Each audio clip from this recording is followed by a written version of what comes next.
All right, hello class. I'm just checking back in with you because I know I had a microphone issue with the first recording of the three-dimensional name Jose. So let me just show that to you here. As you can see, I have Jose written in block letters and they all have a three-dimensional side which relates to a vanishing point and is developed through the use of one-point perspective. This is your final. You are all required to write your first legal name, and you also have to decorate it, okay? So I've been talking about composition a lot, the way you organize it. These are just a few examples. You guys will have to come up with the way that you're gonna organize your name, okay? Now, before I start drawing again today, I wanna show you what I've got for the decor on my name so far. So I'm going with the Harry Potter theme. I'm far from done, okay?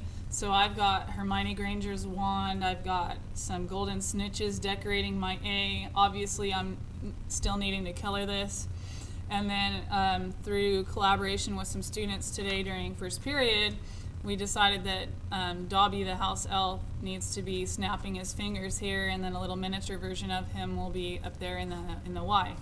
So I don't know what you're gonna do with yours. I would encourage you to do a theme, because it's a little easier to come up with ideas, but I am really excited to see what you do. No matter what, do not skip the final, okay? You cannot skip the final and still pass, but there's a lot more to be had than there is to be stressed about. So if you get an A on the final, then of course a student who has an F will get a C. Student with a C average or better will get an A, okay? And a student who has a D will end up with a B if they ace the final. So that means you have to do everything exactly as directed with the rubric, okay? So moving forward, the demonstration was the name Jose, so I'm going to stick to that. When you first start, you're going to very lightly scribe or write your name in capital letters. Okay, so I'm going to do the J. I think I'm going to do the O. I'll keep it rounded just for the point of educating the method of creating a round three-dimensional letter. So you'll notice that when you draw your letters larger than you are used to, it creates a feeling in your body that's a lot like drawing, okay? So when you're writing, you're very comfortable with it. You do it all the time.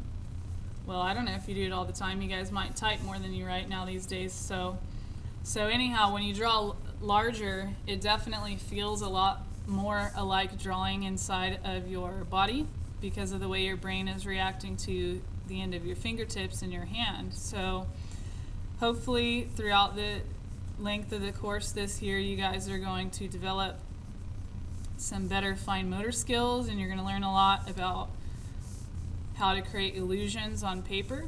Okay, so an illusion of depth is really what we've been dealing with the whole semester.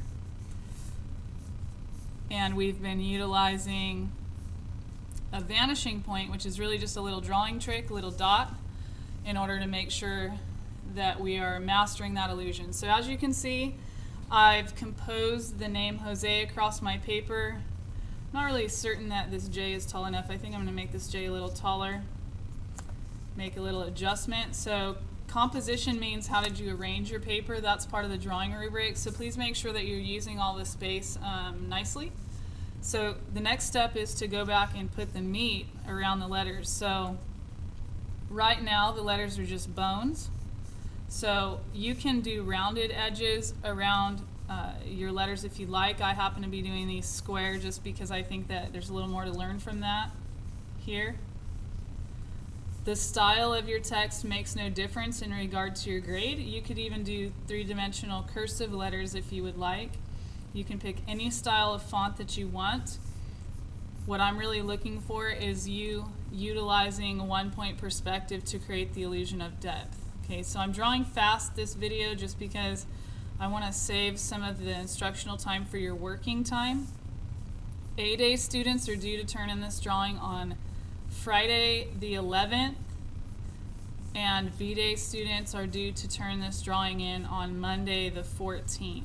Okay, so this is a final. Okay, a final should be something that shows off the skills that you have gained by being in the class. So You need to make sure that it looks very neat. Neatness is part of the evaluation in the rubric, and that it's been decorated with things of interest to you. Okay, now it's been brought up to me by a student or two that they just don't like their first name that their parents gave them. Okay, for whatever reason that might be, the case is that it is still your legal first name. So instead of having to slice that a bunch of different ways as a teacher, what I decided is okay, if you don't want to decorate it based on your identity and how you are, decorating it with your special interests, that's fine with me. Just decorate it as if you're an artist making it for someone else, and put some complex decor and design on your letters so that it looks like an appropriate final, okay? I don't even really want to go down the road of letting people choose nicknames and this and that and the other, because we're just never going to get to a solution. So I am looking for your legal first name, like it or not, developed with some kind of a design, okay? So the recommendation is that you use your ruler. So I'm starting over here with the letter E. And always, always draw lighter than you see in the video here, because you're going to have to erase parts of what you do as you get further along in the development.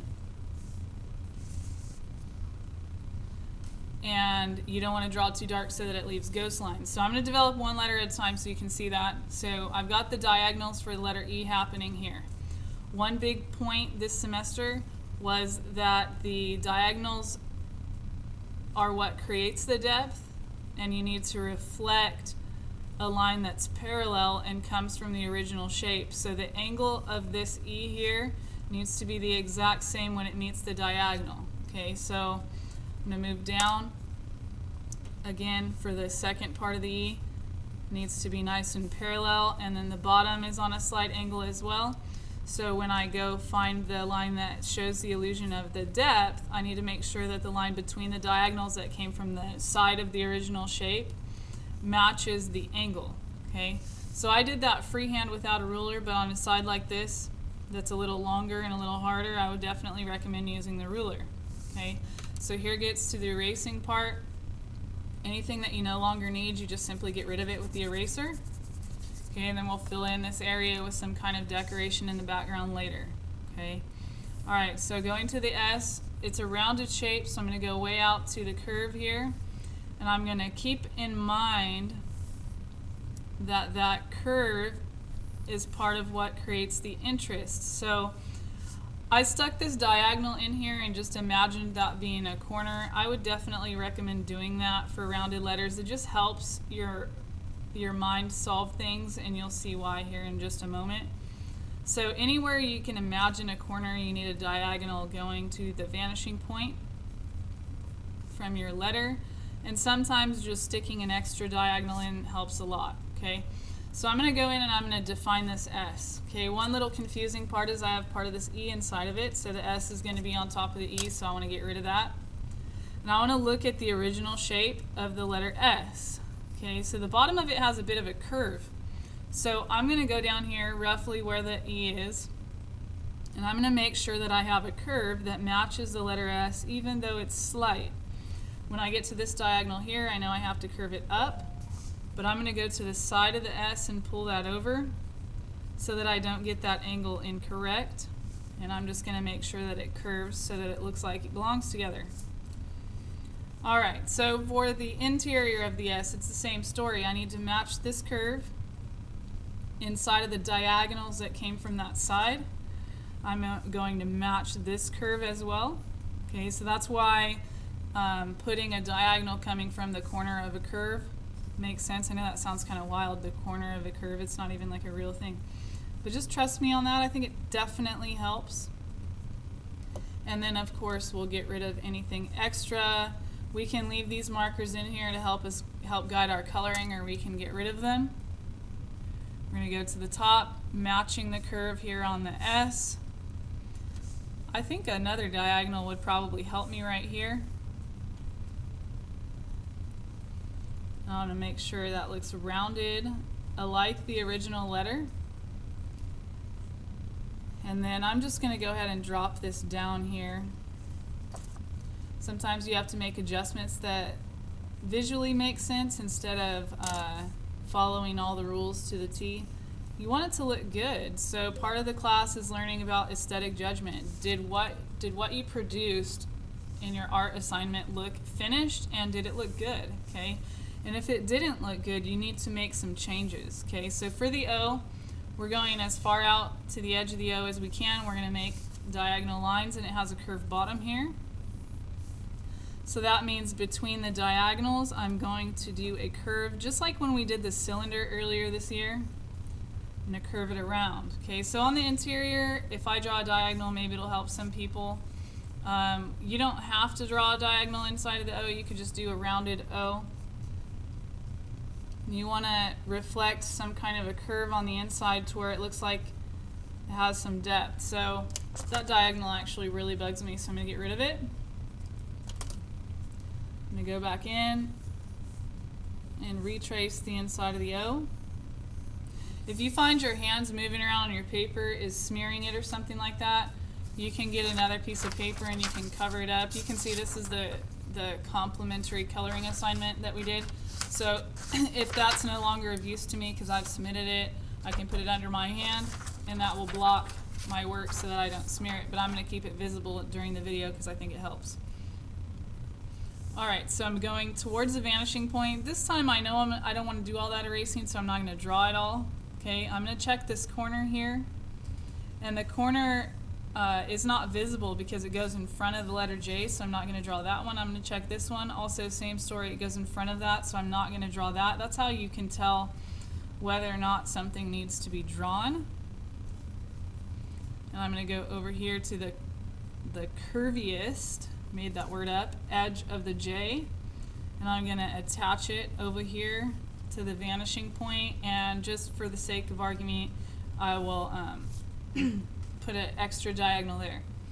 Alright, so my S and my E seem to show the same amount of dimension or illusion of depth, so I'm just going to carry that over to find where I want my J to be marked out, and I'm going to make sure that the angle matches the angle of the top of the J, and I'll plumb it over, use a plumb line method there to find the other side. Okay, so this angle matches the top angle. That's really important. No matter what letter you're drawing, you need to make sure that the angle that creates the depth for that particular letter matches the side of the shape that it came from. Okay, so it doesn't matter if it's a letter or if you're trying to draw a cylinder or I guess even a sphere in some cases that has a long three-dimensional space. You want to make sure that the illusion of depth makes logical sense and matches the side that it came from. So with the J you saw there, I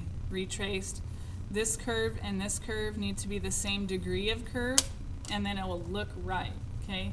So once you guys have all this figured out, then you have to decide how you're going to decorate it. Now my recommendation to you is to decorate it with things that show what you're interested in at this point in your life. Okay, so I told you guys I love Harry Potter. That's why I'm decorating mine with Harry Potter, but I would like you to be able to look back on this when you're my age and look at your name, your three-dimensional name design, and I want you to love it, but I also want you to remember what you were interested in when you were a young adult as you are right now. Okay, so this is not finished. You need to apply what you learned from this assignment about layering color, and you need to decorate each letter. Okay, so you might decorate it like a wrap on you see these advertisement wraps on a car, or you could put some accessories on there. So one of the students mentioned he was interested in cats. I think it was Michael that said that. But this is what I've got going on so far. I've got some designs on the letter. I have a couple accessory features outside of the letters. But I want to see a finished drawing that you think represents the person that you are right now. Okay, so maybe 10 years from now in 2030 or 2031, I'll look back and go, why did I like Harry Potter? That's silly. Well, I love Harry Potter right now, so it's just a way to document the time. Okay, so 14 minutes, 52 seconds. I think that's a long enough video for you guys. I wish you the best of luck. I'm so excited about seeing your finals, and I hope that you like this final.